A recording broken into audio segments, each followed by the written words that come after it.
Gusto mong restore yung Volkswagen Beetle ng lolo mo.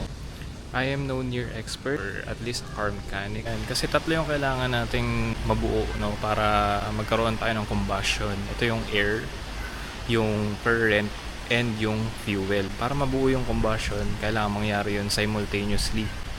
Sabay-sabay tatlo para magkaroon ng combustion sa engine. Nagkikip ako ng bote ng gasolina. Kahit konti lang, pang prime lang dun sa carb niya. Ganyan, lalo na malamig. Pagkapasok ko, inaapakan ko siya mga 10 beses.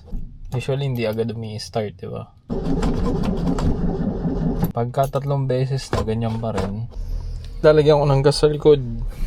Usually, ayaw niyan kasi malamig eh.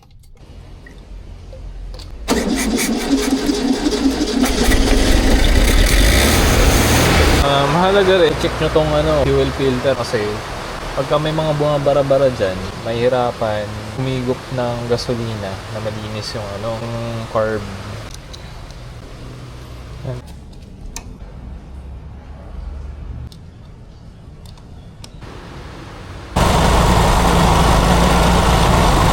Sa pantip ko, para mamamatay, di ba? Mamamatay. Tapos gagasan mo, apakan mo ng gas, di ba? May tinuro sa akin, yung lolo ko naman, para matanggal yung bara. Ito, pang gas, sasabay mo, gaganulin mo.